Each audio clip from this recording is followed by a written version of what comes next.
الحمد لله وحده الحمد لله رب العالمين والعاقبة للمتقين ولا عدوان إلا على الظالمين وأشهد أن لا إله إلا الله وحده لا شريك له الملك الحق المبين وأشهد أن محمدا عبده ورسوله سيد ولد آدم أجمعين وصلى الله عليه وعلى آله وأصحابه الطيبين الطاهرين على مر الأيام والليالي والشهور والسنين أما بعد. As we continue in these tremendous treaties entitled Buloogh al-Maraam, obtaining the objective, by the great Imam Ahmed ibn Ali ibn Hajar al-Asqalani rahimahullah, the one who died at the age of 56 after the migration of our Prophet alayhi salatu wasalam, 852 after the migration of our Prophet alayhi salatu wasalam. The time now is 7:21 p.m. Saturday, January the 11th, 2025, which agrees on the Hijri calendar is currently the 12th of Rajab, the year 1446 بعد هجرة المصطفى عليه الصلاة والسلام, 1446 after the migration of our Prophet عليه الصلاة والسلام. We technically finished the narrations in regards to the affair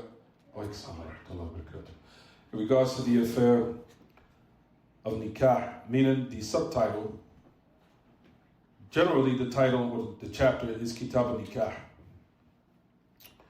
But however, there's a subchapter that you'll find that the great Imam Ibn Hajar al-Asqalani rahimahullah, that he put within the chapter as a subtopic, technically, or subchapter, which is called Bab al-Kifaya al-Khiyar.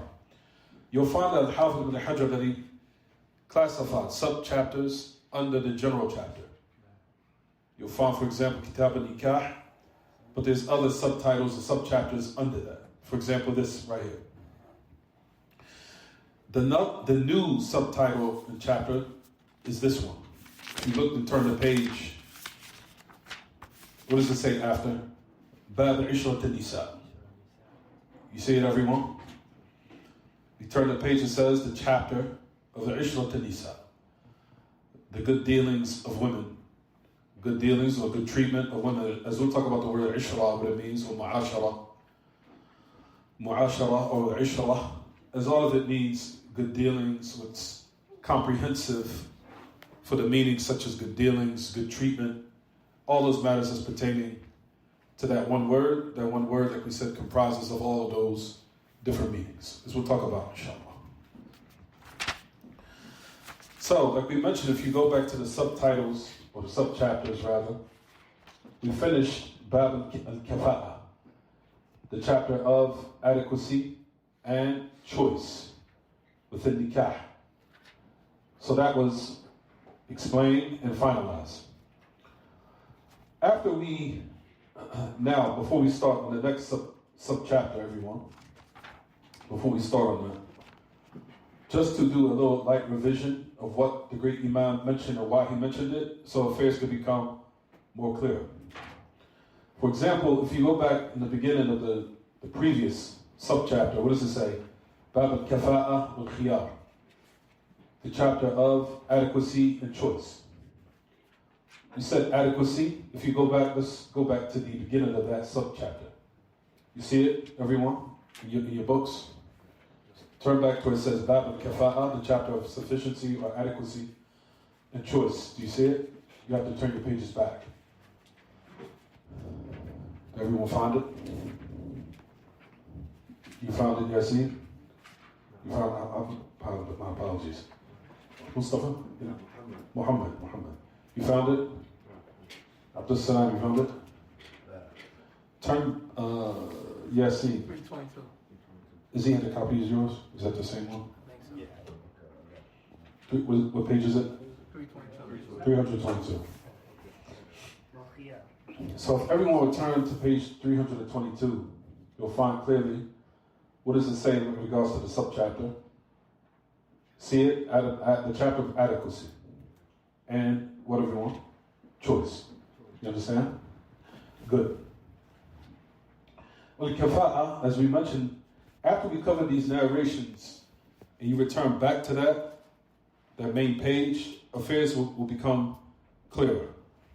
So keep in mind, the last narration we covered was in regards to whatever you want, pertaining to the affair of choice in regards to certain matters that takes place within the marriage that could hinder one in regards to certain matters that they need. Like, for example, excuse me.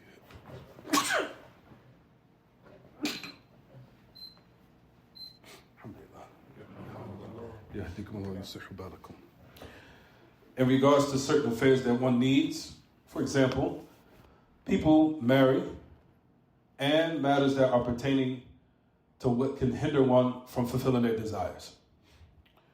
For example, we mentioned the narration of Sa'id al-Musayyib.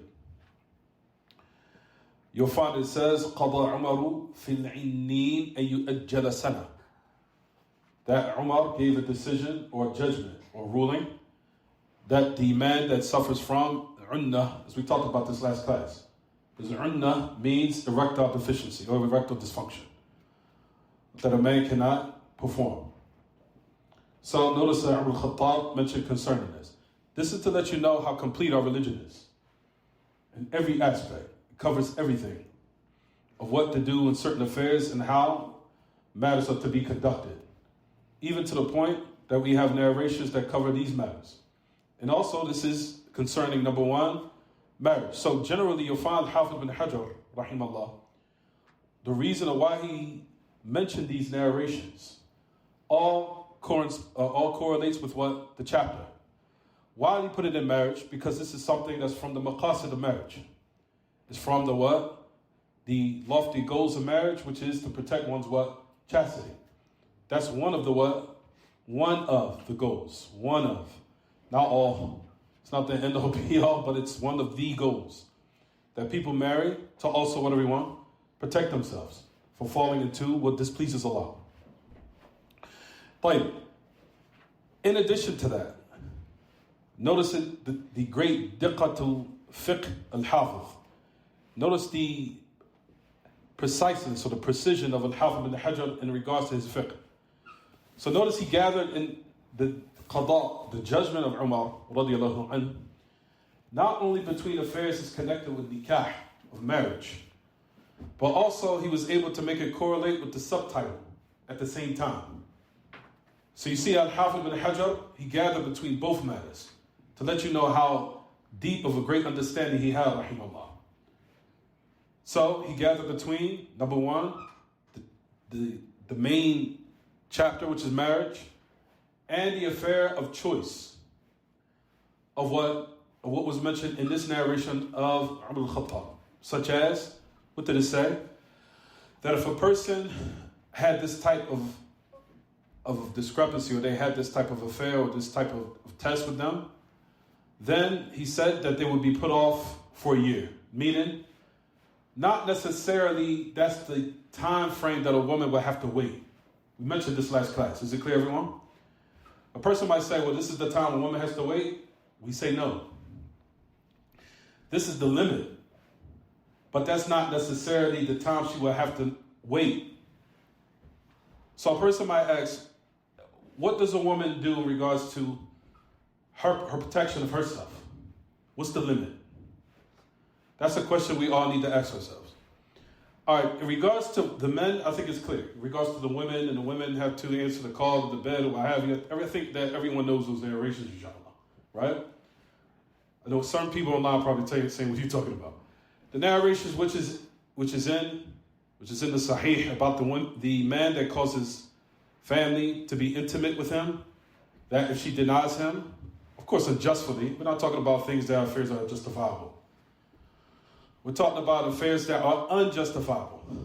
Meaning just, I don't feel like, I don't care about what I just don't like you, whatever. Something that's not excusable. But if it's something that's excusable, a woman would say, part of myself, of course, monthly cycle, or something's happening with me physically, those are affairs to pardon herself and excuse herself. or certain affairs pertaining to, let's just say, she had a long day in regards to her job. And men have to take that, and our brothers, us as men, need to take that in consideration.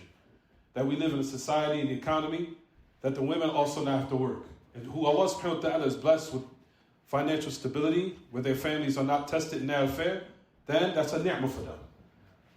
MashaAllah wa mubarak alayhim. But that's not the story with other people here that live in these Western societies where the women are aiding their husbands in stability within the household. Is it clear, everyone? So, men, take that in consideration also. That if your wife is working and she denies you the bed, inshallah, that's a justifiable excuse, inshallah. Is it clear, everyone? Saying I'm exhausted, I'm tired, I was working 8 hours, 10 hours. And the also is that the women are not supposed to be working in that affair or working in that type of predicament. That's the also. We know that. But however, on both sides, the men that are now being aided by their families, working, that, inshallah, is a justifiable excuse. Those affairs, that's not what we're speaking about. We're talking about a woman that's able-bodied. She has the time. She had her time to prepare herself or what have you. We're not talking about those exceptions to the rules we just mentioned a moment ago. We're not speaking about that. That's, inshallah, is excusable. We're talking about affairs where it's just like, I'm not doing nothing because I'm being arrogant right now. I don't care.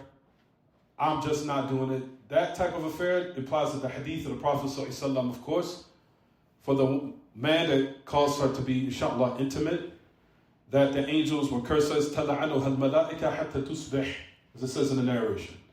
تَلَعَنُهَا الْمَلَائِكَةُ حَتَّى تُصْبِحْ, that the angels curse her until when? Till the morning time. Is it clear?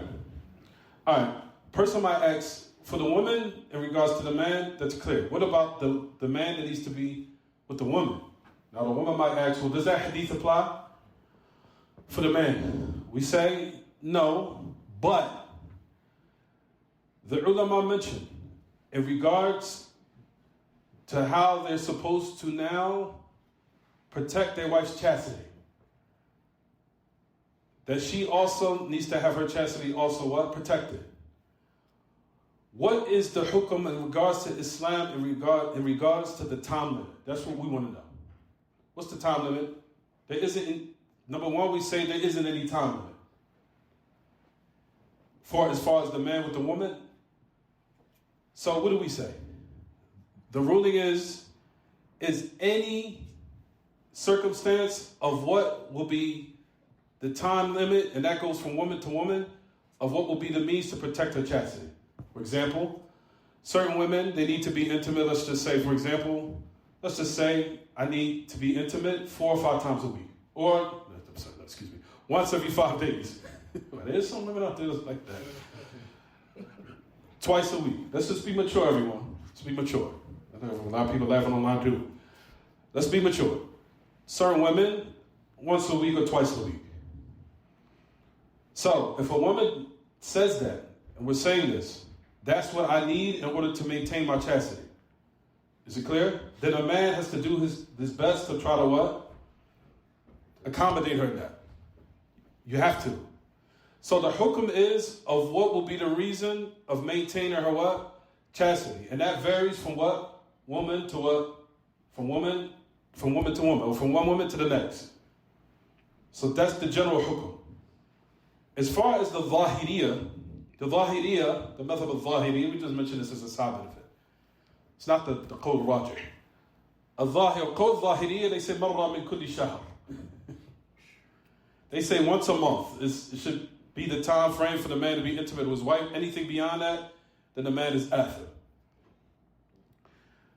From what you'll find from some of the madhahib, they will say that it should be once a week. Or once every 4 days, Once every 4 days. Why did they say that? Based upon how many wives could a man have? 4. It's one of the madhahib. I can't remember it right now. But I think it's, I have to check it. It's either the madhab al-Hanafi or al-Hanbali. And I have to check it. No, go check it. You can if you want. You know? It's one of the madhahib. It's either al-madhhab al-Hanafi or al-Hanbali. One of the two. They say that once every 4 days for the woman to fulfill her desires in regards to her needs intimately. Why is that? What's the reason and what's the dalil? The dalil for that is that a man can have 4 wives. And based upon that, if he had 4, he would have to what? Be intimate with each one of those days. One, like that. So if he had 1 wife, he would have to be intimate with her with what? Once every 4 days. That's what they say. Is that the qawl rajih? We say no. Why? Because ultimately our religion is what, everyone? What comes in Kitab al-Sunnah. Clearly. But there isn't no dalil. There isn't no clear evidence. And we know our religion is what? Is based upon what, everyone? Proof and evidences. but ديننا يدور حول ماذا؟ الدليل الثابت في الكتاب والسنة. طيب ما هناك دليل ولكن الذي يهمنا الدليل ولكن لا يوجد دليل. What we need to know is the dalil, and there is no dalil sarih, there isn't any.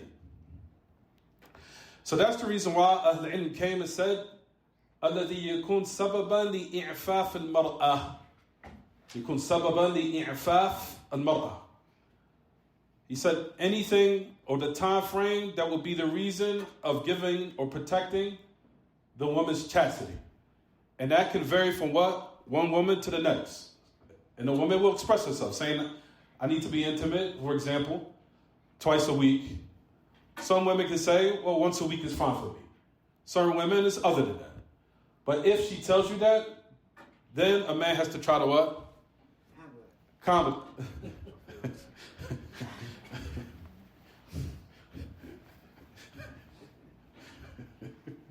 He has to accommodate her. Is it clear, everyone? Just give me 1 second. He has to accommodate her. Okay? So don't think that now the affair is just for the men. Also the affair is for the who? For the women also. The women have desires and they have needs. And their chastity also has to be protected. Especially in the Western civilization, in the Western culture, where promiscuity is just widespread. And how the shaitan has made affair seeming all the avenues of fake social media, decorating affairs, and at the end of the day, everyone knows who are smart, but certain people don't have strong minds. So they can easily be deluded by what they see on social media. Well, I want my life to be like that. And not realizing that person that probably who you think is living the dream, they're probably suicidal. And they're probably miserable. But that's not the facade that's projected within those type of arenas. You think that the person is living their life, they live in their so-called, as they say, their best life, and they're the most miserable people. But people who have strong minds, they can see through the nonsense. But a lot of people these days are not strong-minded. They just follow along with the wave of what they see. But at the end of the day, the thing is that one needs to realize is that we live in a very sexualized or if you want to say hyper, over-sexualized or over-saturated of sex in so many ways in these lands. It's disgusting. So for that reason, it's now a call for us as a society to take the means of what will protect everyone's chastity. Just as the men needs to be protected, also the women have to be protected. هُنَّ لِبَاسٌ لَكُمْ وَأَنْتُمْ لِبَاسٌ لَهُنْ. You are covering for them, and they are what? Covering for you. Allah subhanahu wa ta'ala mentioned that in His book, in the ayah. What does that mean? You cover them, meaning you what? Protect them. And likewise, they're what? They protect you. They're covering for you. To help you, we aid one another in these dark lands, these dark societies that we live in. So that's the hukum in regards to the fulfillment of one's sexual desires, especially when those desires peak at certain ages. And like we said, everyone is different from one individual to the next. Just like men, our desires are different from one individual to the next. Is it clear, everyone? But we know the hukum in regards to that, especially in regards to the men. So that's the thing that we wanted to mention quickly. So the hukum is in regards to fulfillment of a woman's desires is what the time frame of what a woman will say in regards to saying what she needs, what will be the cost to fulfill her needs, and every woman would express that and say, listen, 1 week is enough, or twice is enough, or once every 4 days is enough, or what have you, whatever the example is. Is it clear, everyone? Good. So, I'm sorry, you had a question. Follow. Nah, it was in regards to that. Is that something that can be stated like in the marriage contract? Absolutely. Nah. Absolutely. A woman can say that. You talk about for the men or for the woman, or both parties. Or both. Absolutely. A woman and a man can put that in a marriage contract. They can put what they call shurut fi al-nikah. We covered this last year. You have what they call conditions in the marriage contract. As we talked about this before, you have the difference between what's called shurut al-nikah and shurut fi nikah. You have shurut al-nikah, meaning the conditions that makes the marriage valid. From what we talked about this before, right everyone? We spoke about this. Such as, for example, you need the what? You need the wali's permission. The wali, number 2. Tafadhal. Ahsant. 2 upright shahidain adlain. 2 upright practicing Muslim witnesses. Meaning they can't be tariq as-salat. Or they can't be people that left off the prayer. And they have to be what? Men. As we talked about, women cannot be the witnesses to validate the marriage contract. They could be there. They can witness it if they want. They would be, for example, we just come in just to support our family member. We're talking about what will validate the marriage contract. Is 2 shahidain adlain. 2 upright witnesses that are what? Known Muslims that pray 5 times a day, and they have to be what? Men. So those are shurut an-nikah. Is there another condition? Quickly. Tafadhal. The dowry. Ahsant. The mahr, the sadaq. The dowry also is from those conditions. Somebody else maybe there? Oh, tafadhal, Muhammad. Yes, sir. Did you mention how the Zahiriyya came with one's mother? I don't know. Okay. That I don't know. As far as in regards to Zahiriyya. Like, let's stay on topic. Shurut al-nikah. What will validate the marriage contract? Tafadhal.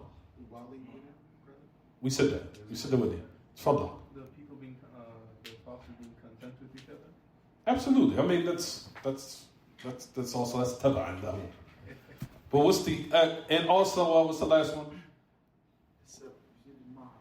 Said the mahr. The witnesses, the mahr. Is there anything else? Is the i'lan, broadcasting it, is it also from those conditions? I said, yes it is. He said at Qawl Rajih it is. To broadcast it and to tell and inform.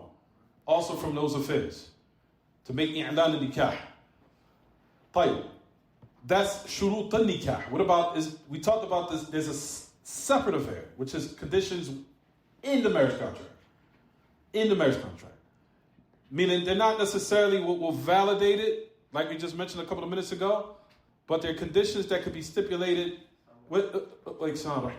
stipulated in the marriage contract that would necessitate the maslahah or the benefit of the parties. We talked about this extensively. We even gave many examples about this. But, I'm sorry. Consummation. What about consummation? What you mean? I'm sorry. That's what makes the marriage valid, right? No, not necessarily. We're talking about what will make the contract valid, where we talked about, you guys are throwing the topics out. We're talking about the contracts in the marriage contract. In the marriage contract. In the marriage contract is why. We could go talk about examples like this all day long. But one of them, like for example, I'm in school, I only have, let's just say, the sister might say, I only have 5 months left. Or let's just say, I can give so many examples of this. Just give some. We could go a long time speaking about these type of conditions. The sister will come in and say, listen, I want to stipulate my contract, my marriage contract. My first 5 months of the marriage, I want to be able to stay in my mother's care because she's sick. I don't want to move out. Because she's sick and she needs me to be there for 8 months straight. And I want to be able to live with my mother and take care of her. And in that time frame, we get to know each other. And inshallah, I'll move in with you after that. If a woman says that, is that condition valid? Absolutely. Absolutely. If she makes that suggestion and that prerequisite, that shart, that condition in the contract is what is valid. So it's the difference between shurut al-nikah and shurut fi al-nikah. We talked about this before. Also, same thing how it applies here. Here in this example. What do we say? A woman could put in her contract, I want to be intimate, and everybody needs to be mature. Let's not laugh. This is serious. A woman can say, listen, in my marriage contract, I want to be intimate at least once a week. She can say that. Absolutely. A man can say the same thing. I want to be intimate, for example, once a week. I need to be intimate once a week or twice a week. I need that within my marriage. That's what's going to keep me comfortable and protected as far as my chastity. Right? Is it clear, everyone? Can they stipulate that? Absolutely. So those conditions can be made. Once you agree to it, you have to, what, everyone? You have to fulfill it. You have to. If you don't fulfill the conditions in the marriage contract, it can necessitate a khula, absolutely, or divorce, absolutely. If you don't fulfill it and you agree to it, that could be a grounds for a woman to say, I don't want to continue the marriage no more. That's the condition I made, and the man with the same thing. The man can say, listen, this needs to be fulfilled. This is a deal, and certain affairs are deal breakers, as we know. A woman, for example, can say in the marriage contract, I don't want to be married to a husband that screams and howls in the household. For example, yes, she can. She can make that contract. If you say yes, you have to fulfill it. I don't like a man that screams and howls to the top of his voice when he needs to correct me, or he throws chairs within the house and acts crazy. If he does that, that's a deal breaker for me. Is it clear? If she says that, and you agree to it, the man agrees to it, you got to fulfill it. If you don't fulfill it, that's a grounds for what? For the marriage contract to be over. Absolutely. Same thing for the man. Same thing for the man. Man might make a condition. I want my wife, let's just say, and nobody laugh at this. Just to say, before I come home, I want my wife to take a bath. It's sad to say these days and times. To take a bath before I lay in the bed with you. You understand? Take a bath. You understand? So, sisters, just like the men, we also have to mention what's binding upon you also. So, if you agree to it, sister, you have to what? You have to fulfill it. If he makes the contract and makes that condition, you have to fulfill it. You have to fulfill it. And if you break the marriage contract, that could be a deal breaker. If you slip up, then now it comes to his discretion to say if I want to continue or not. But if you break the contract or the thing you agreed upon, it could be a reason for an annulment of the contract. Because that's a condition that was mentioned that the second party or the other party agreed to. They agreed to it. If you agree to it, you have to fulfill it. You have to fulfill it. Same thing. A sister would say, for example, I'm in school. I've been studying now for 5 years. I only have 3 or 4 months left. I want to finish my schooling, and I don't want to start children until after a certain time frame within a marriage. Is it clear? If a woman makes that condition in the contract, and you say, okay, I agree, you have to fulfill it to the best of your ability. You have to fulfill it. You have to say, okay, for example, not to move in, I want to be able to stay in school, finish out my school, and I only have 3 or 4 months left. Or let's just say I don't want to move in or move to the next country because certain people get married overseas or what have you. All of those affairs, if they make it within the marriage contract and the man agrees to it or the woman agrees to it, those conditions have to be what? Fulfilled. If they're not fulfilled, it could be a grounds for an annulment. Or it could be a deal breaker. You understand, everyone? Or for example, a woman might say, I don't want my husband to use profanity in the house. I don't like a man to be using all types of profanity or vulgar speech or any type of speech that necessitates or goes out the bounds within a household in regards to myself or my children, what have you. If those things happen, and if a man agrees to it within a marriage contract, he has to what? He has to fulfill it. So like we said, we could give so many examples of this. So many. But this is to let you know how Islam, how vast it is in covering all aspects of life and protecting everyone's rights within the marriage that will bring the benefit for their marital life. For their marital life. Is it clear, everyone? Is it clear, isn't it? You sure? Does anyone have questions before we move on? You sure? Any questions?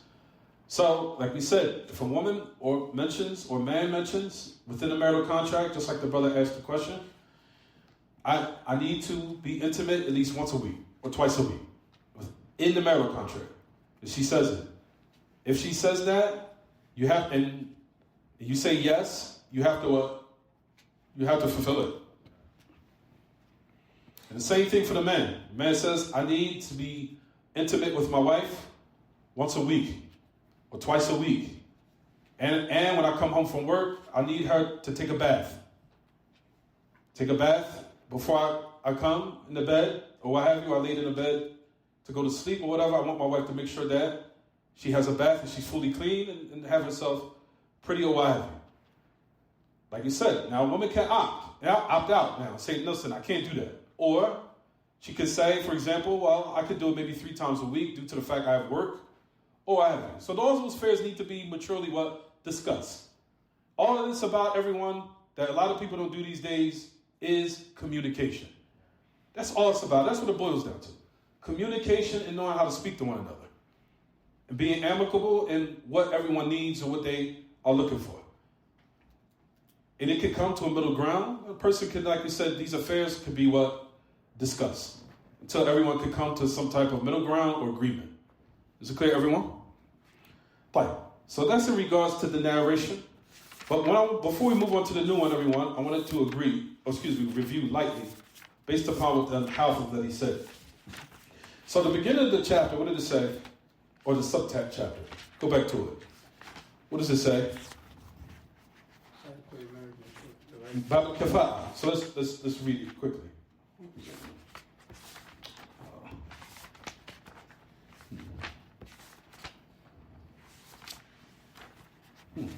I just had my finger on it. I just moved.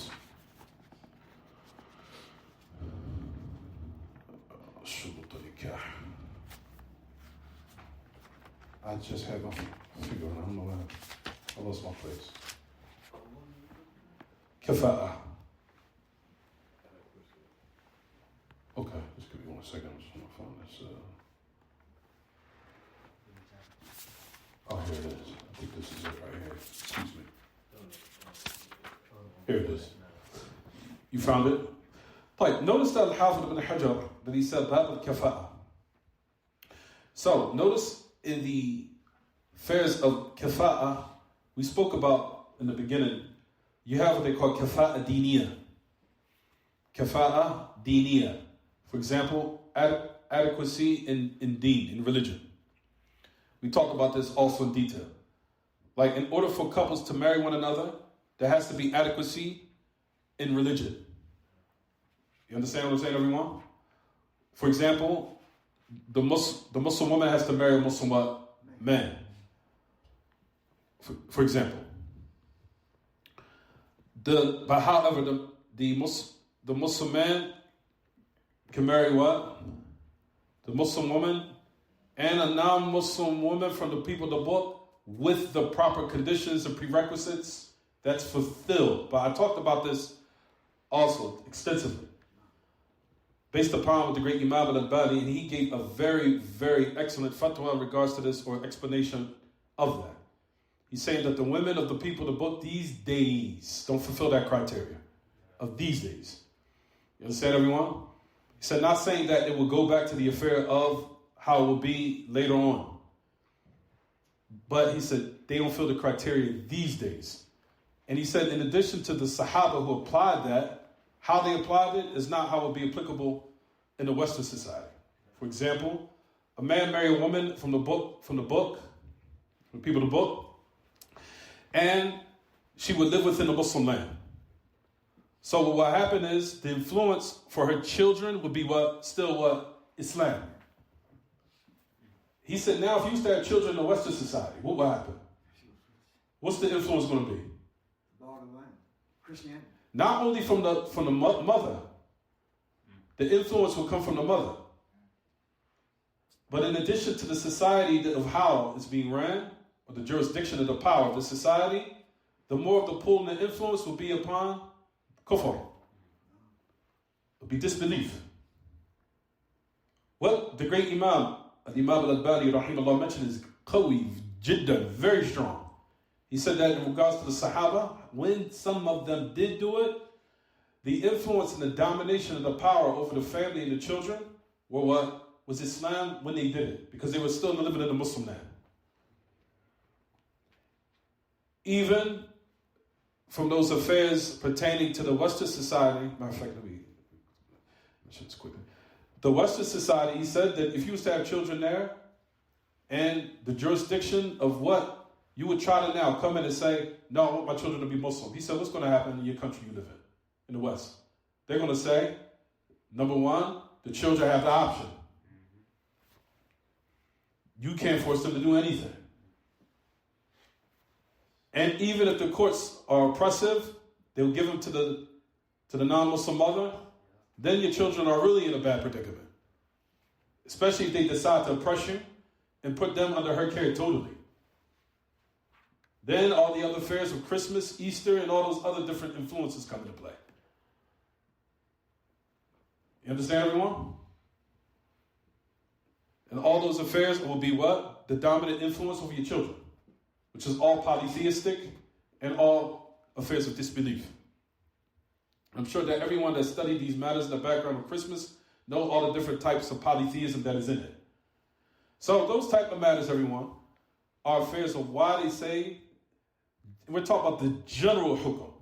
The general hukum is that a man can marry a woman from the people of what? Of the book, from the Christian and the Jewish practice, but with the proper what? Criteria. But that's a side note, that was general. But at any rate, the kafa'a, the affair of kafa'a, adequacy, diniya, that affair is pertaining to, like we said, marrying a spouse that's compatible in regards to religion. Religion, number one, is the utmost priority of marrying a Muslim man and a Muslim woman. And if it was the affair of the people of the book, then that's the details that we just said. Is it clear, everyone? Also, it's not adequate in regards to a person that abandons the prayer. So the kafa'a diniya is not there. Is it clear, everyone? If a woman or a man is not praying, then he's not adequate. You'll find that Ahl Ilm, in a lot of statements, you'll find that they say, for example, if these affairs are not there or they're not present, they'll say, لَيْسَ الرَّجُلْ كُفُؤًا لَهَا. Kufu. لَيْسَ كُفُ. كُفُؤًا لَهَا. You'll find that if you go to a lot of the fiqh lessons. This is what, even when I was listening to some of the recordings, this was like 10 years ago, Sheikh Muhammad Bazmoul, when he used to explain Muwatta. But anyway, he used to mention that, this was years ago. He used to mention that a lot. He used to say, the adequacy, إذا كان الرجل مثلا تارك الصلاة فليس كفؤا لها إذا كان تارك الصلاة لأنه الآن فقدت ماذا؟ الكفاءة الدينية. فقدت الكفاءة الدينية لأنه تارك الصلاة. فإذا كانت هي تاركة الصلاة فليست كفؤا أو كفؤة له. Is it clear, everyone? He said, if adequacy from it is religious, if he left off the prayer, he becomes inadequate for her. Notice the Arabic words he said, ليس كفؤا لها. يعني غير كافية. Doesn't have the kafa'ah. Is it clear? And same thing for him. If she abandons the prayer, then she is inadequate for what? For him. Is it clear, everyone? طيب. And affairs, for example, also affairs pertaining to bid'ah. Also, affairs pertaining to bid'ah. For example, are you leaning on the wire? So I tell everybody to sit on that wire. The wire messed up the speaker. If you could just sit on this side for me, Shake. So because the wire here has like a short in it. No, can you sit over here for me? You on the other side, yeah, because that wire has a short in it. If you mess with it, it'll like shorten out. Jazakallah, I appreciate it. That's fine. We have to get a new wire for that speaker. Right. So we said that the affairs of bid'ah, similar to that. For example, and I have to mention this because I mentioned, and I've witnessed with my own eyes, women marry men that believe that Allah is everywhere. For example. Now, you'll find that a woman, sister, that'll marry a man, and he's Sufi. We have to mention this because this is present. She'll say, for example, why did you do that? Well, he pays my bills. He pays all my bills. He fulfills all the needs that I have. Well, what's the issue? He's Sufi and he believes Allah's in the creation. And the creation is in Allah. And sometimes he makes dua to other than Allah. Worships the dead. He calls them the dead. If that's the case, what is it now, everyone? It's polytheism. It's major polytheism. And if that's the case, he becomes what? Absolutely. He's غير كافر. ليس كفوا لها. The religious aspect of what they call kafa'a diniya is lost. Now it's lost. So now he's not someone that's adequate for her. Same thing for her too. If she's from those that make dua to other than Allah upon some type of bid'ah, especially if the bid'ah is mukaffirah, especially if the bid'ah removed her from the fold of Islam, especially from the different turuq Sufiya, especially those who are upon the path of tasawwuf that removes you from the fold of Islam. And there are many, there's a lot of them, that believe there were prophets after the Prophet ﷺ. Those type of bid'ah, or those type of innovations, makes the woman or renders them in a state where they're not what? They're not adequate for him, and he's not adequate for what? For her. And he doesn't believe, for example, that Allah is above. I don't believe Allah is above. Some of them will come and say, I don't believe Allah is above. That individual has lost what they call kafa'a diniya. That kafa'a diniya, which comes as a result of it, is bid'ah. And that type of bid'ah is extremely dangerous because it's from the bid'ah of Jahmiyyah or the bid'ah of the i'tizal or other than that. That will make a person inadequate for them in religion. Is it clear, everyone? Is it clear? Is it not clear? No.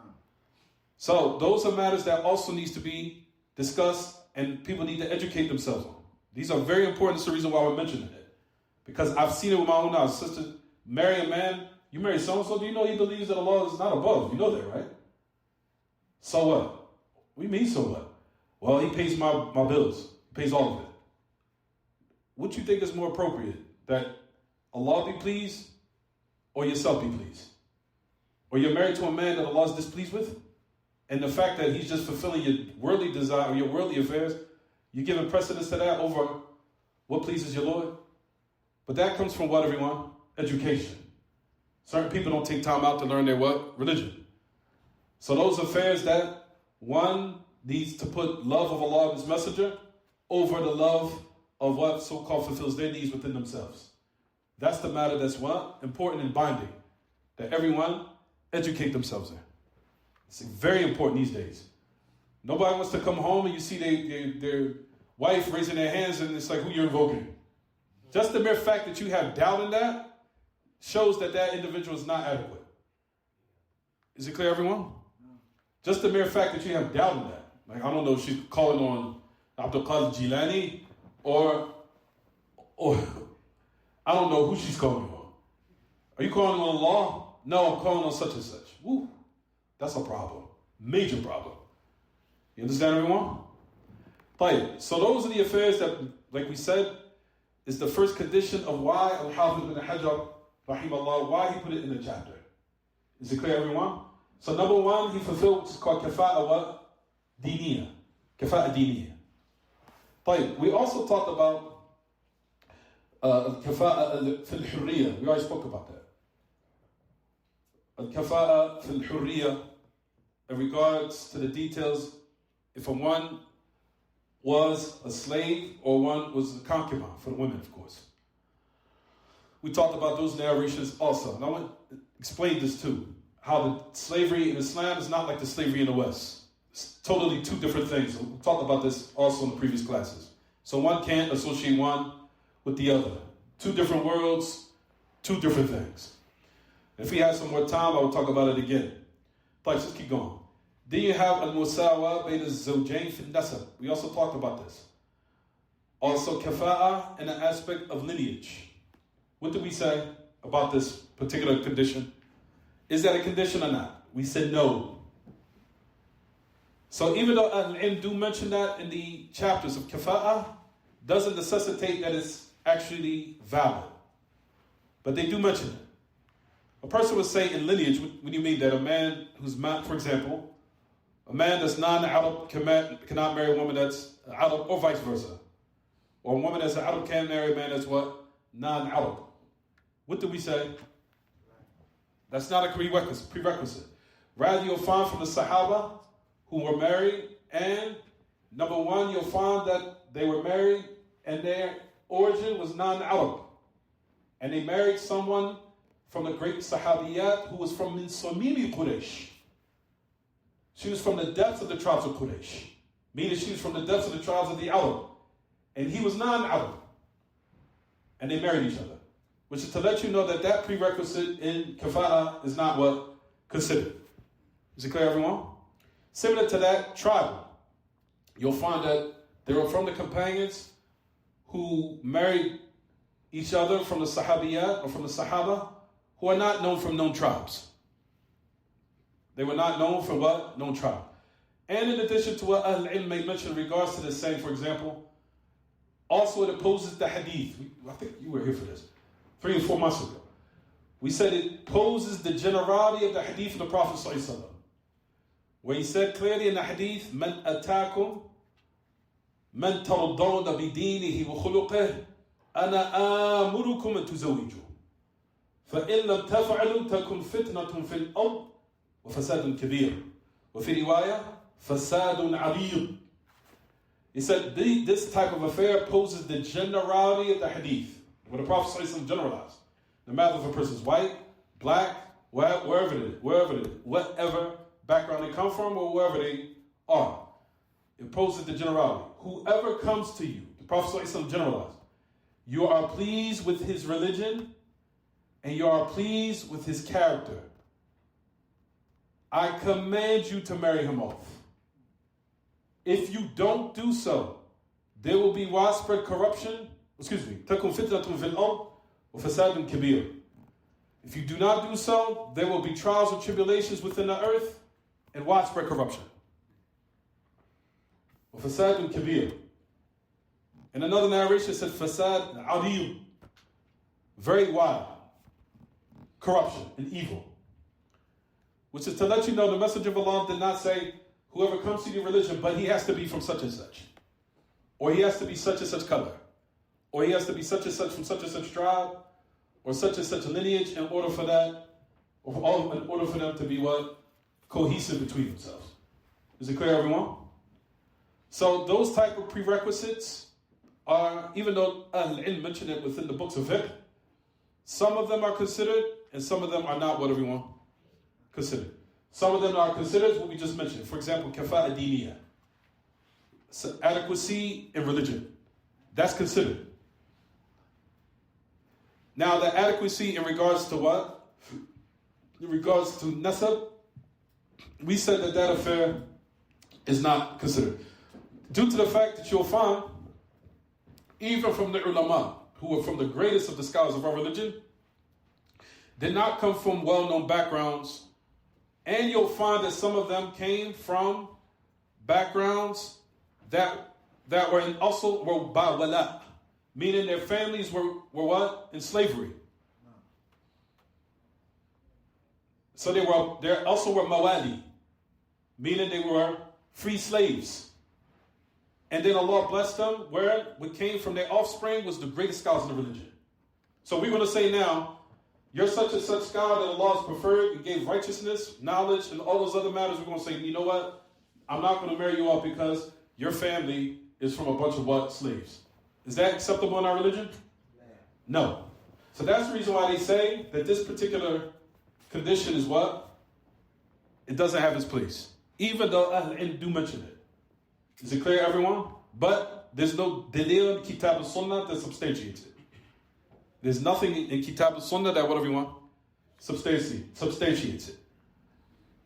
So if a person comes, you pleased with their religion, pleased with their belief, pleased with their aqidah, pleased with their methodology, pleased with their dealings with their families, responsible, intelligent, wise, what have you. They have all those good characteristics to carry out and establish a good family.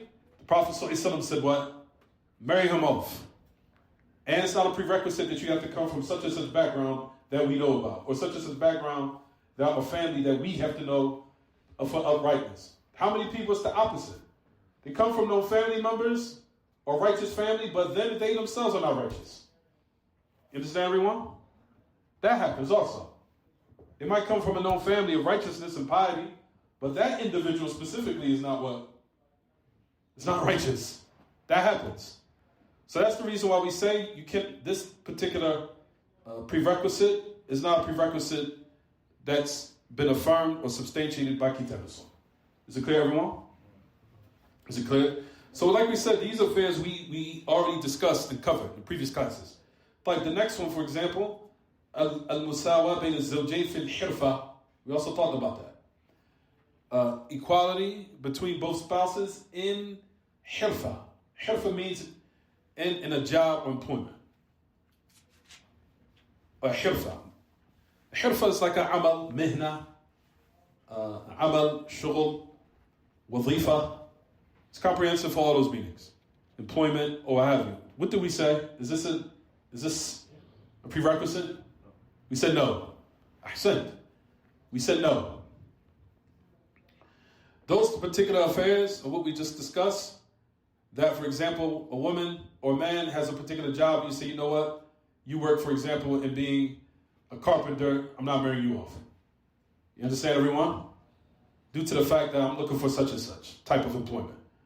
Those affairs, like we said in our religion, also does not have its place in which it establishes the Kitab al-Sunnah, even though we mentioned some of the narrations that are da'if. And you'll find Hafiz ibn Hajar did mention that.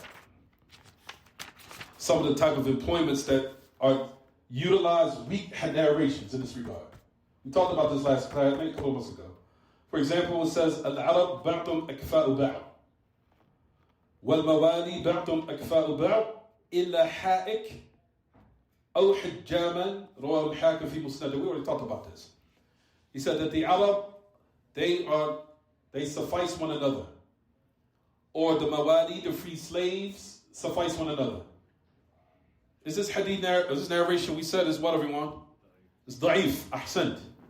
It's da'if. Based upon what the great Imam Abu Hatim al-Razi even mentioned in the Isnad. But why did Hafiz ibn Hajar mention this hadith in your book? To let you know that these are some of the narrations that certain people, what everyone, rely on. But he's using it to show you that it's what? It's weak. That's the reason why the narrations that came after it went against this narration. Because whoever's back there, they kind of speak it kind of loud. You know, the microphones are real sensitive. They can pick it up. So, in regards to the narrations, you'll find that Hafiz ibn Hajar mentioned after this weak hadith, or this weak narration. Why? To let you know that it's not a what? It's not a prerequisite. But certain people use these weak narrations to say, see, it is. As far as in regards to a job or employment. So notice it says in the narrations, and the free slaves suffice one another. In regards to the affairs of slavery, we talked about that also. There is certain details in that of what we have. Who did we mention? I remember this a couple of months ago. We talked about the narration, what happened with who? Barira and her husband who? Mughith. You remember, everyone? where we talked about this. As far as in Hurriya, there's certain details, but it's not a prerequisite in marriage. But if it could possibly happen, a person might say, what are you speaking about? For example, what happened with the great Sahabi, Barira, radiallahu anha, and her husband Mughith, radiallahu anhu. Barira, they were both in slavery, and they married one another. Then Barira became free. She attained her liberation and became free by what they call mukataba. Mukataba. فَكَاتِبُوهُنَّ إِنْ عَلِمْتُمْ فِيهِمْ خَيْرًا. That's an ayah. As Allah subhanahu wa ta'ala says. So based upon that, so Allah subhanahu wa ta'ala in the Quran mentioned an affair called mukataba. Mukataba, that Allah said, if you know within them good within themselves, katibuhum. Katibuhum, meaning allow them to attain their freedom. Based upon that, Barira did that in regards to our mother Aisha. And we know the story of what happened with that, right everyone? That was a long hadith, which is also tremendous hadith in Bay', in the affairs pertaining to shurut, fil mubayi'at, fil buyur. But anyway, Barira radiallahu anha attained her freedom. So in that instance, she became higher than who? Her husband who? Mughith. So her level went up. So now, did it invalidate the marriage or not? No. Ahsant. Good. It didn't. But it did enable her to have what? Khiyal. Ahsant. It enabled her to have the choice. It didn't invalidate the marriage. As we mentioned this. It didn't invalidate the marriage. So that shows clearly that affairs of slavery does not invalidate the what? The marriage. However, it does put a person in the position to be what? Higher and to request an annulment if they want it. And notice, Barira was a what? She was a sister, she was a woman. And that made her higher than Mughith, where she went to the Messenger of Allah sallallahu and requested that what? She be free from the marriage. The Prophet sallallahu came when Mughith, we talked about this a couple of months ago. Mughith came to the Messenger of Allah sallallahu crying because he loved her. He said, "This key is He came to the Messenger of Allah crying because he loved her, but she couldn't stand him. It says in the narration she couldn't stand him. That's what it said. It said in the narration she couldn't stand him. Rather, you find Shaykh Uthaymeen say, "Can you bghituhu? Kanat tubghituhu afwan. Bughdan shadidan." It says, yes, it says that in the next one. كانت تبغضه بغضا شديدا. That she said she couldn't stand him, she hated him. So Mughith came to the Messenger of Allah. The Prophet ﷺ, Mughith came crying, had tears in his eyes. And the Messenger of Allah ﷺ said, Ya Barira, don't you see him crying? Don't you see his tears? Shows it basically he loves you. Well, why don't you just take him back? That shows how the Messenger of Allah, how of a good man he was, how humble he was. The greatest of prophets and messengers. Look how nice and humble he was, didn't say, I'm the Messenger of Allah, I'm the greatest of the prophets, I don't have time for y'all little charades, get out of my face. He took time and said, oh, but look today, he's crying, why don't you help him? What did she say? Barira said, Atatmurani ya Rasulullah? Are you commanding me? You making it binding? Did the Prophet say? He said, La, innama ana shafi'. He said, no, I'm just trying to help. That's it. You know, I'm just here to intercede. That's it. I'm not commanding you anything. You understand? The greatest of prophets and messengers. Look at his good morals and conduct. Look at his humbleness. You understand, everyone? He didn't say, listen, I'm the messenger of Allah. Don't you see how busy I am? Get out of my face. You understand? Look how beautiful of a character he was. How humble he was. To sort something out between two couples. Took time out to help them out. So, upon that, he said, no, I'm not commending you. So what did Barira say? إِذَا لَا حَاجَةَ لِي فِيهِ. She said, if you're not commanding me, O Messenger of Allah, I have no need for it. So she what? Khalas, she got an annulment of the marriage contract. So that's to show that what everyone, that women have also in Islam, they have the ability to what? Choose.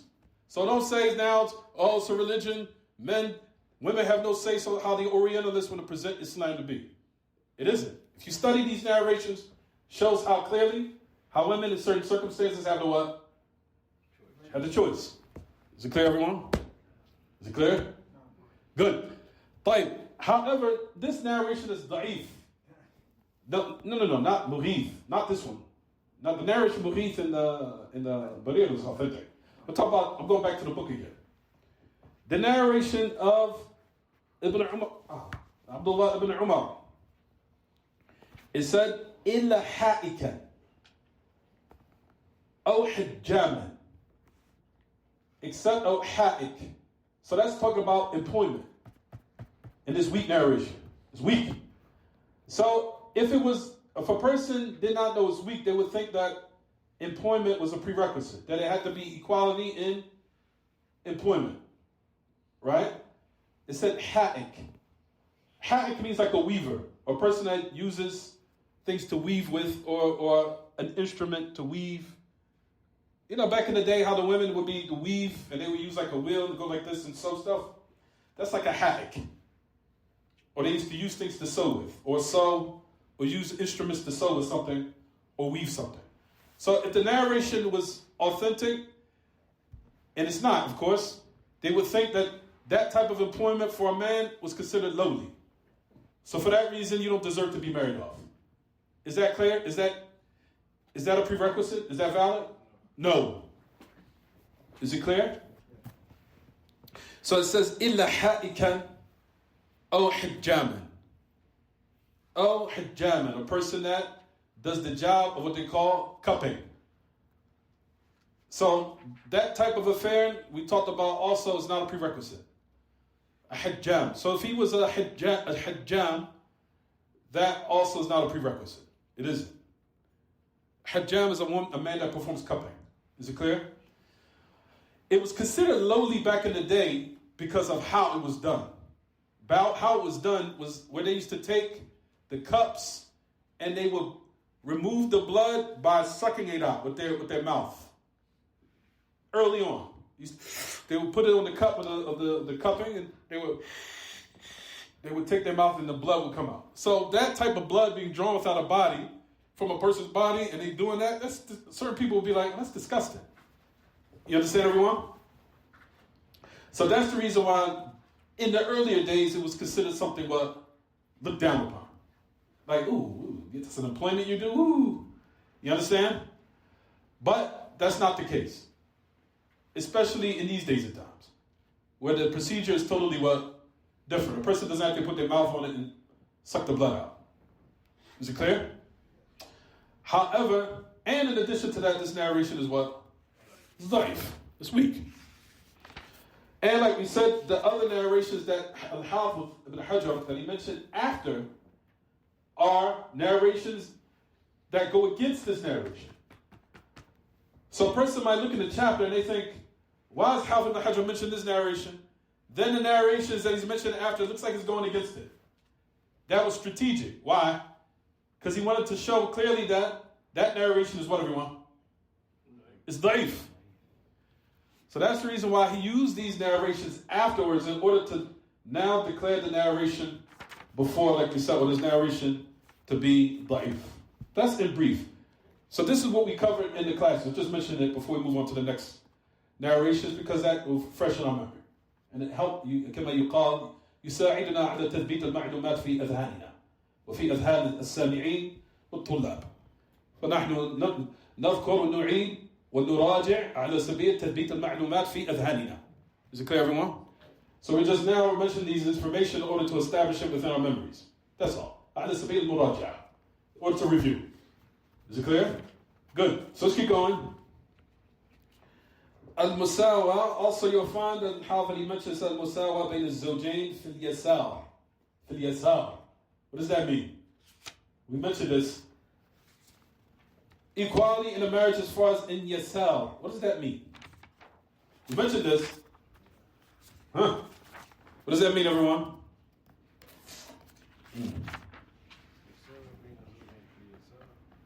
Come on, brothers.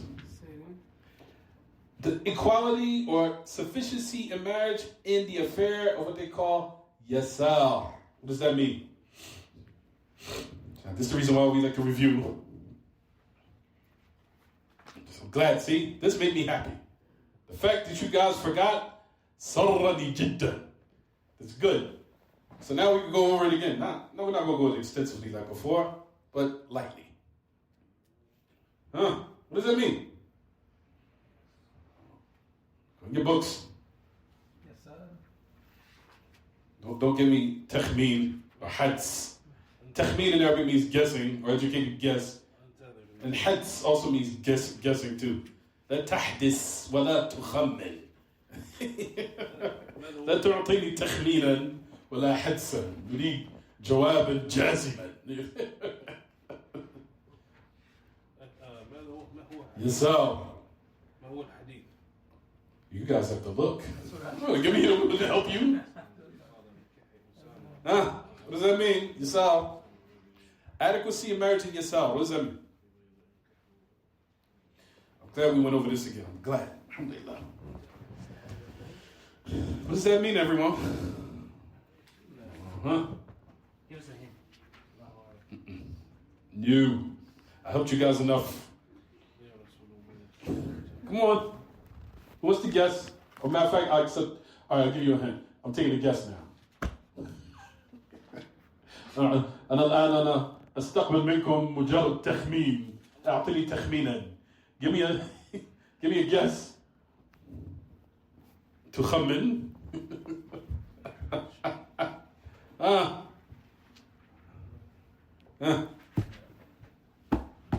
من بعد الحديث البريرة. Look, ابحثوا. I'll skip it and I'll go back to it. No, keep looking. طيب, so let's. There has to be sufficiency or adequacy in marriage in the affair of yasal. Yasal. What does the yasal mean? Providing that which we used to. Providing for what she's used to.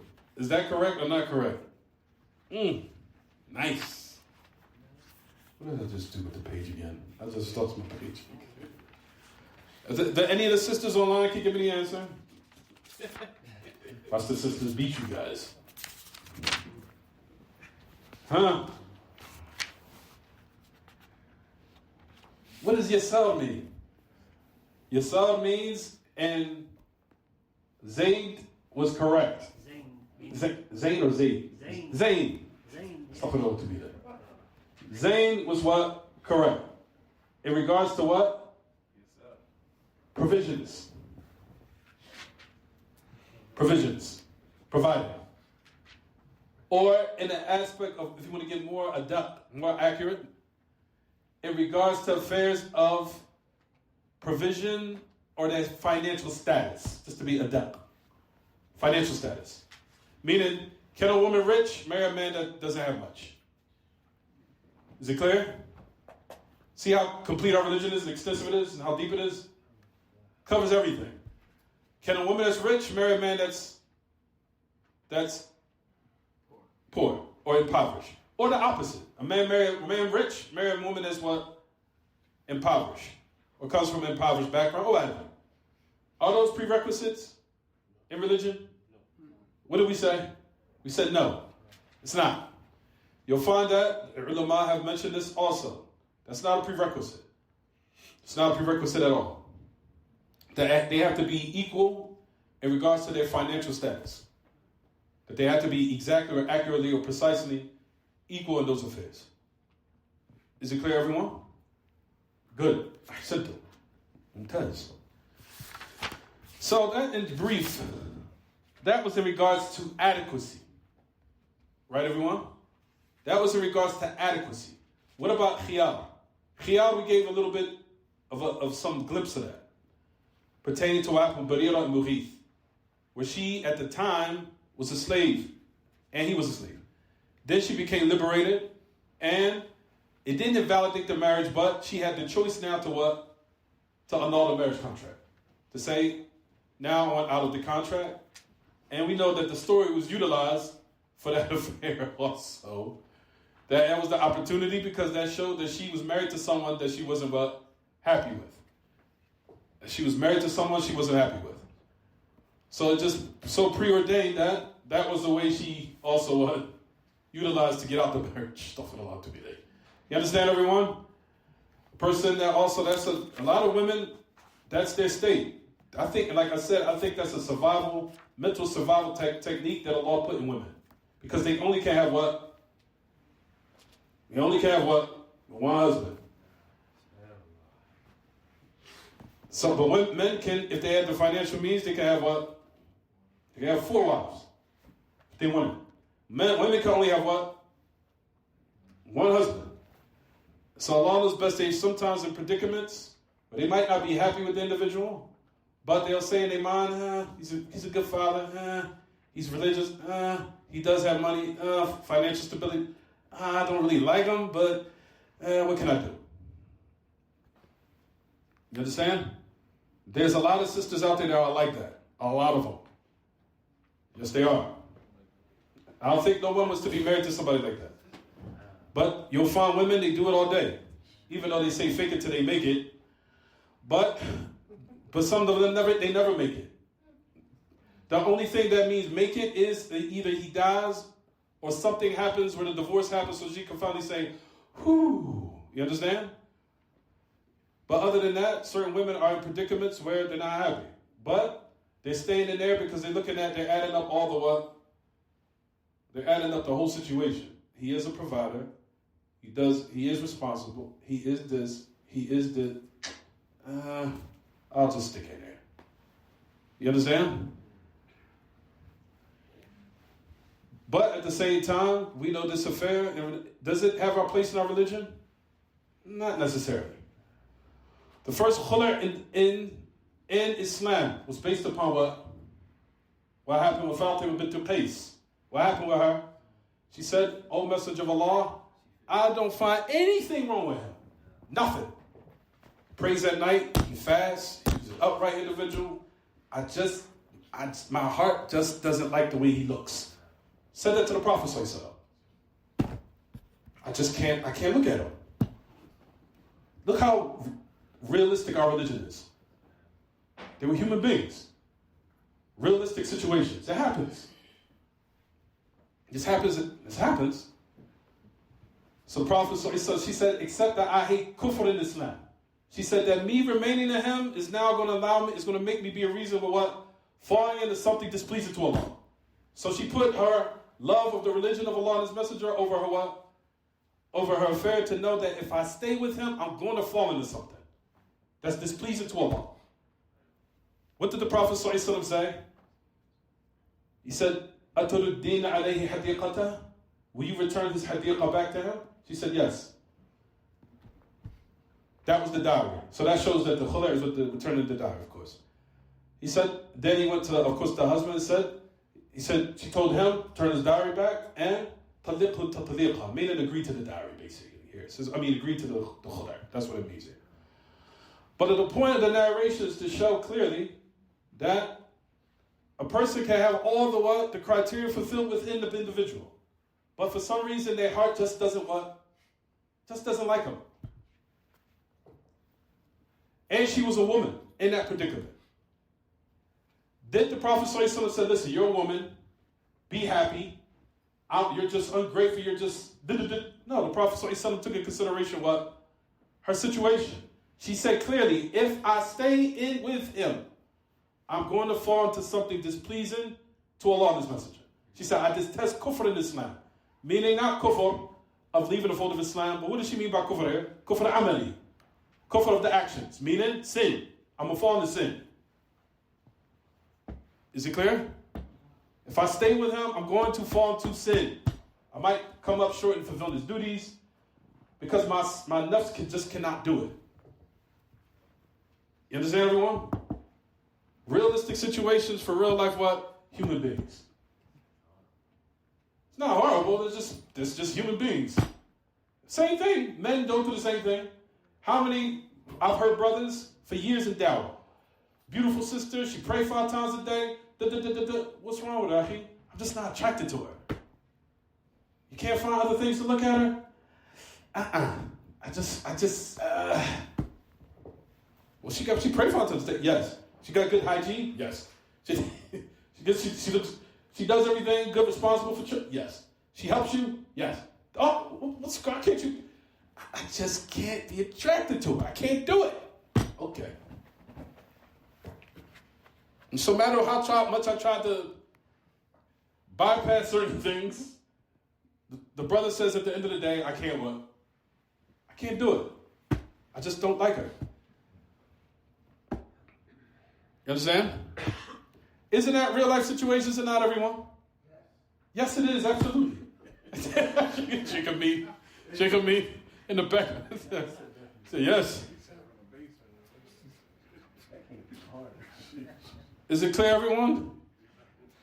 But Islam, how beautiful our religion is, and how the best of prophets and messengers set the best of examples, gave the what? The solution. And notice the Messenger of Allah took in consideration what she said. He did not say to her, you're a woman, shut up, you need to be grateful, you're ungrateful, He didn't say that. She said the key word, if I stay with him, I'm going to fall and disobey Allah's messenger. If a woman says that to you, what you going to say?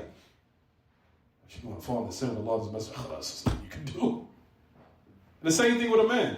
One man says, if I stay with her, I'm going to mistreat her and fall into some type of oppression and something that displeases Allah. It goes against the commands of the messenger of Allah. If a man says that, it's like, whoa, what can you do? You understand, everyone? No matter how much you try to mention all the good qualities about the person, if someone just don't like you, they just don't what? Like you. I mean, in that manner. Not saying you're an indecent human being. But you understand what I'm saying. I'm talking about on a level of relationship-wise. Is it clear, everyone? So that's in regards to the aspect of marital affairs. Now you see why we cover these matters? And we're going deep within them. We're trying to go deep because we're trying to make it correlate with what's taking place with our current situation here in the West and how it agrees with Kitab and Sunnah. This is what I try to focus on. I don't just try to mention the narrations and then forget what's realistically applied. And you'll find that the Messenger of Allah was down to earth in regards to these affairs of knowing the realities of people also. He was down to earth and he took in consideration, alayhi salatu wasalam. You understand, everyone? Good. So that's in regards, I can't believe we were talking about for an hour and 17 minutes. Already? It seemed like it was only half an hour, 45 minutes. So that's in regards to review the chapter. Let's read the next chapter. Let's just read it. Bab al-Ishrat al-Nisa. Any questions before we move on? Any questions? Before we move on to the next chapter? It was a question. Yes, she can state that she does not want him to take another wife. That's from her rights. Brother Hamza talked about this subject already. Oh, I think it was a question about stipulating one man not getting married. I'm sorry. Oh no, it's on here. No, somebody put it online. I'm looking. Yeah, she's right. I did speak about that. But sisters, in these days and times, that's another aspect I have to talk about. That's going to be another hour. In regards to polygyny and those affairs. And a woman saying, I don't want my husband to marry on me or I. That I would have to go into those affairs in detail. Are you doing it because are you doing it out of great jealousy, or are you doing it because he does not know how to do it properly? That's the theory they have to investigate. Because certain brothers out here don't know how to do it properly. They don't. What I mean by that, they don't know how to deal with both wives justly, and they don't know the ahkam. Or, and this, a lot of brothers are going to probably hate me for this because I mention all the time and they get mad. They were probably messing around with their sister before they married her. And that now will make the wife want to not what? Be involved. Then you'll find the brother now, it makes the wife he was fooling around with before he married her, makes them, well, why don't you be friends with her? Yeah, you want, what are you doing? See, Sheikh Amin? Like, you can't do that. So now, your wife let you ride. She let that ride. All right, you messed around with her, you married her. All right, fine. Now you want me to be your friend too? It's too much.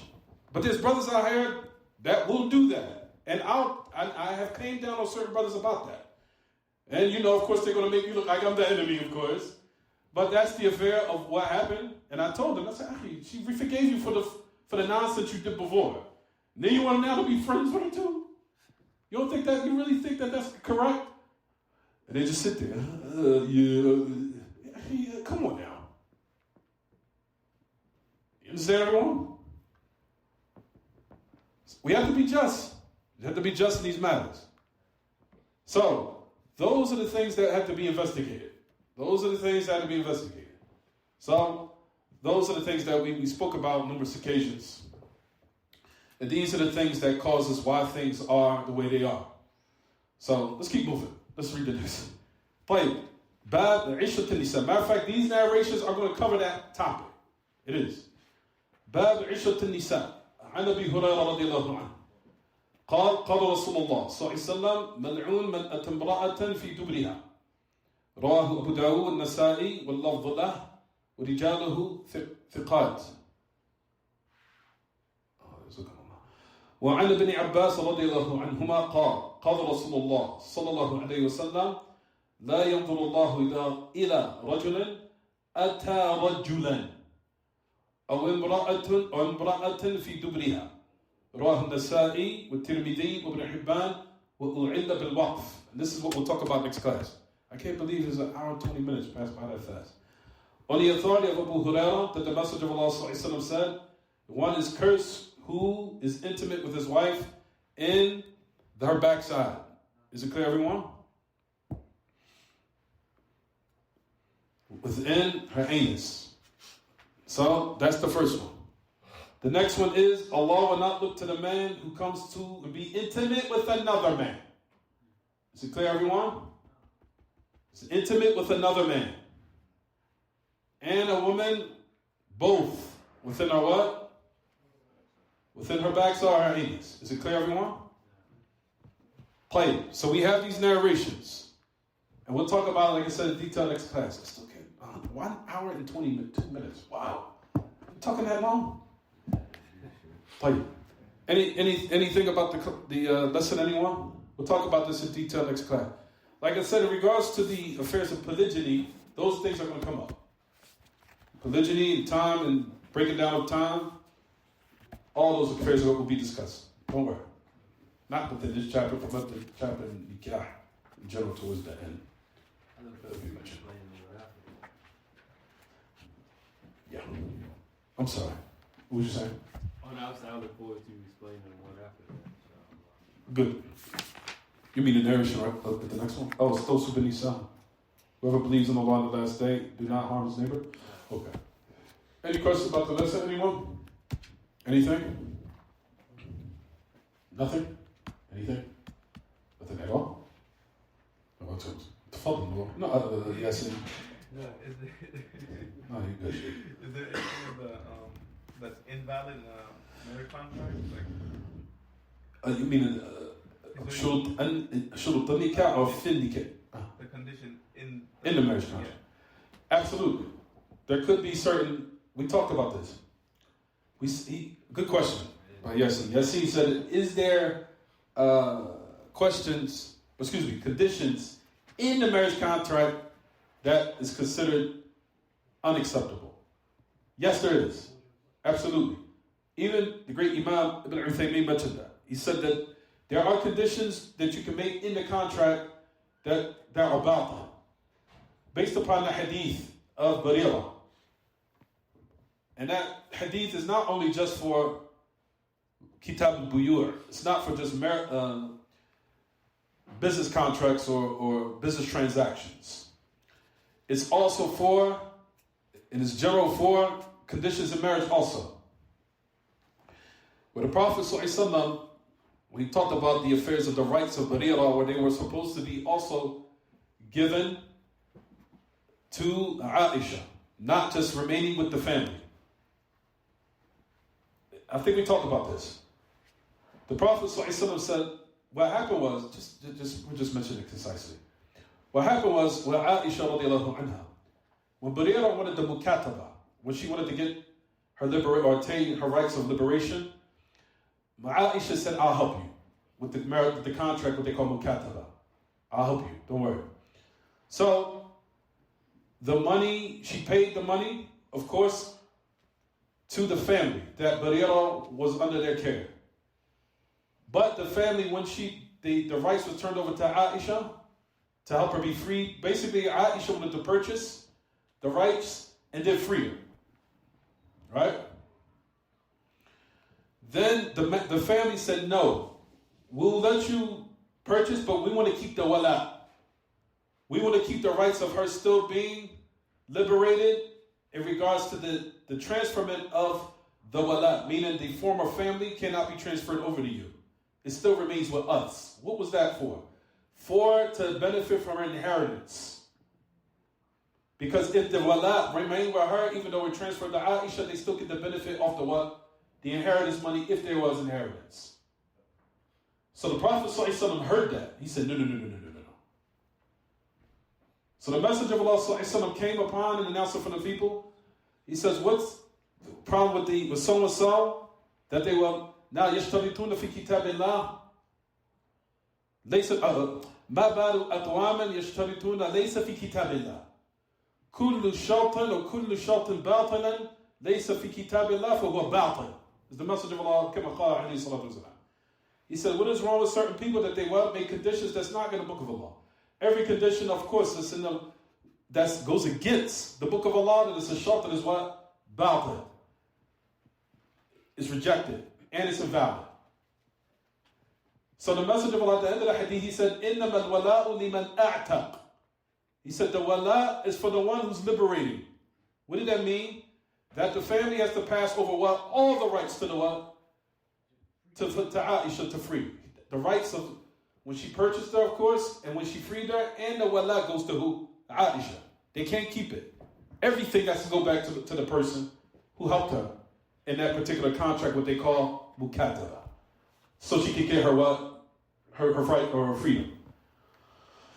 So that hadith is also in order to show in regards to mu'amalat, al-buyu' or business contracts or interactions or anything similar to that. And in affairs of what? Contracts, even in marriage. For example, a person cannot say, and just like you're saying, a person cannot say, for example, I'll marry you, but my condition is we can never have sex. That condition is batil. You understand?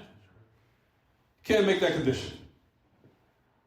That also goes to show, it goes to the also ta'addud. That also goes, yes it does. Plural marriages. Some of them say yes, some of them say if you agree to it, then you have to stick to it. You understand? But anyway, those are examples to show you that there are conditions that could be mentioned in a marriage contract, that it could be what? Could be bound. For example, I want to marry you, but a man might say, I want to marry you, but I want the affair of maintaining you raised off me. A woman would say, are you crazy? I don't have to agree to that. That shart is what? That shart is bound. You understand, everyone? So all those conditions, for example, I want to marry you, but let's just say, for example, or the woman might say to the man, I want to marry you, but let's just say, for example, what's a good example I could give? So shalt is bound that a person can mention an example. You guys give me some examples? You mentioned earlier about the one with the ED. Oh, we talked about that. Right. Would that fall under that? Absolutely. But that's if they find out after the fact in the marriage and they didn't disclose it. Or they did. No, they didn't. They didn't disclose. They hid it. But we talked about that. That's another narration. We already covered that. We're talking about they frankly make a stipulation that goes against the book of Allah in the contract. Both. It could be either one. I said, that's a good example. One would say, I'll marry you, but don't pray in the masjid. That that's clear. We'll say, well, if I marry you, I want to be able to marry 5 wives. That's valid. You understand? That shout is valid. What about if somebody stipulates that they're going to rule by a particular madhab? I've seen this before in they said, I'm going to be able to go by a certain madhab. They'll say that that he agreed that they're going to be ruling off of the Hanafi madhab. That's what he said. Like they're going to, it was something like that, but it was with the Hanafi madhab. Is this Yajuz? As far as it being a madhab and Hanafi, the thing is with people who follow the madhab is ta'assub. That's the issue. The blind fanaticism that they follow. Because if you follow the madhab, you're going to be doing some extremely strange things that goes against the book of Allah and the Sunnah of the Prophet. And the madhab of following the Hanafi madhab. Very strange things. So that individual, for them to make the stipulation, then that other party will have to say, okay, if you want to follow the madhab of Hanafi, you have to leave off ta'assub, and anything that goes against the book of Allah and the Sunnah of the Prophet, you have to abandon the madhab. Say that to them. See what they say. If they say no, then khalas, don't marry. Because if you blindly follow the madhab of Hanafi, you will be doing some very strange things. Very strange. Like, for example, why are you praying Fajr and see like the sun is about to come up? You understand? Or why are you praying also close to Maghrib? You understand? Because that's what they do.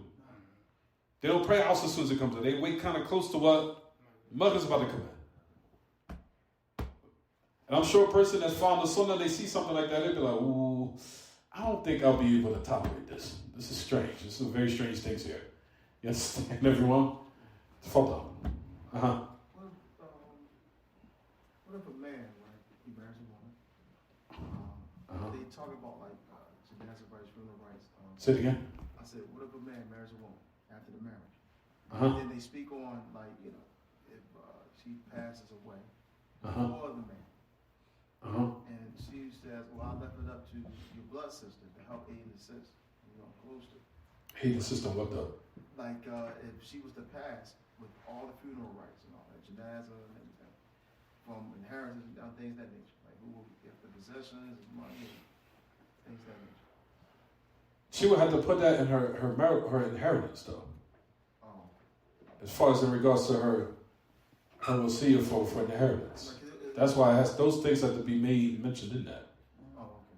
For who gets it. I think you're mentioning that if she left a larger portion than that which is mentioned in the Quran to somebody specifically, outside of that which is legislated. Whatever finances, possessions, whatever, his power of attorney will be with the blood sister. Like, it's not known. How's the power of attorney be with the blood sister? Her blood sister? No, if she requests the man's maternal sister.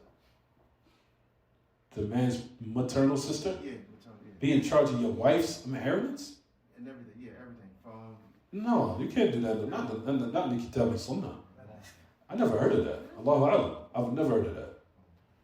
That the wife would make the husband's Sister. maternal sister in charge of her inheritance? Right. I've never heard of that. Allahu A'lam. The man is unaware of all that took place. Like. Allahu A'lam. I've never heard of that. I've never heard of that predicament. Nor have I heard that in regards to now the maternal wife will conduct the affairs of your belated wife. That's strange. Over the wife. Or over the wife. Ahsan. I've never heard of that. Allahu A'lam. Never. If you find any delil for that, give it to me.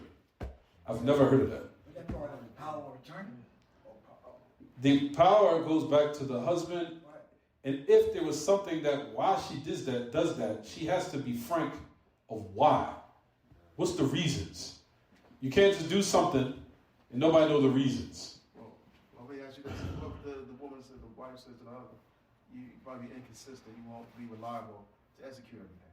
Say it again. You're inconsistent. inconsistent or you might be unreliable to execute everything.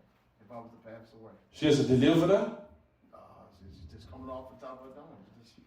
Everything has to be from Didier. Proof. If it's proof to substantiate her claim, then the affair is what it is. That's why I'd be for leaving. But that's what I was saying leaving behind in the will when you go to Yeah, you have to leave affairs in the will. That's the reason why I said the will. why you explain that. The will breaks down of who takes the inheritance, and who's responsible for it. And if they say that and mention it within the will, they have to explain clearly why. And they have to have delil for it. You can't make accusations with no delil. That's a statement that's known. Every claim has to have something that substantiates it and establishes it. And if that's the case, I've never heard of from the husband's side, sister start conducting the affairs of the wife. That's strange. But what needs to be investigated is why. Why do you want it in that manner? What's the reasons? And that has to be investigated.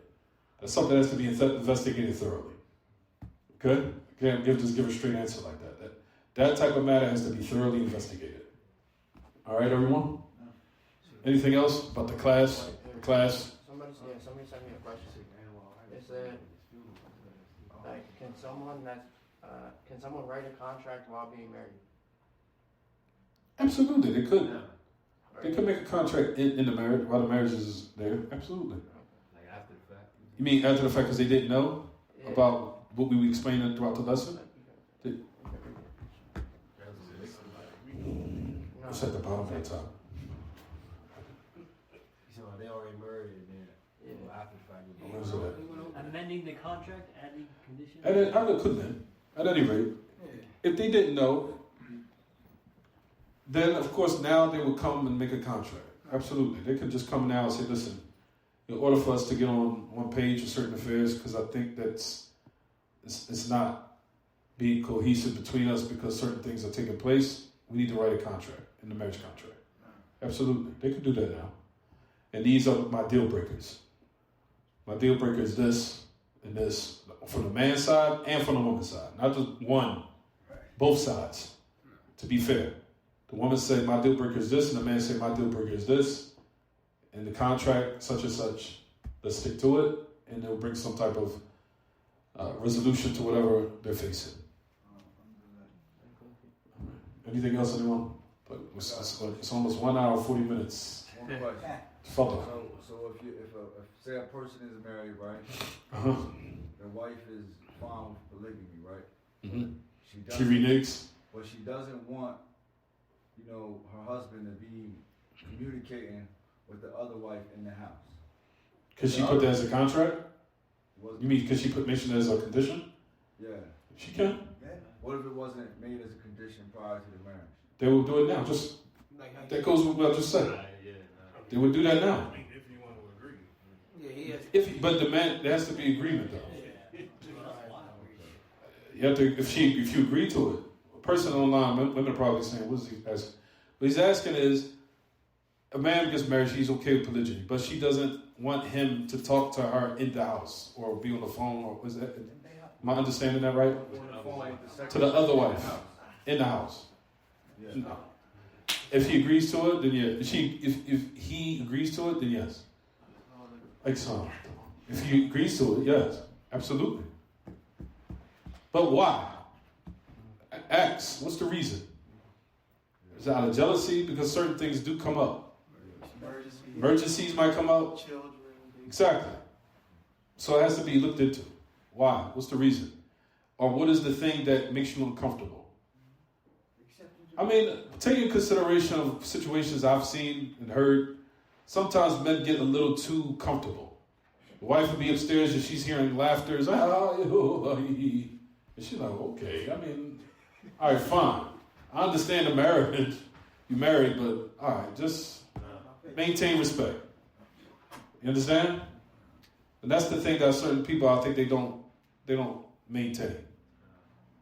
And if something does come up, then you leave out maybe outside for a minute, talk, whatever needs to be discussed. Just keep in consideration and your other wife, the time, that this is her time now. The same thing in regards to you. If I was over here with you, I would maintain respect in regards to how you be treated too. Alright? It's all how you handle things. It's all how you handle things. Anything else, anyone? He asked, what if you knew but you didn't do it? That's what we just answered. Either way, right? That's what I was trying to say.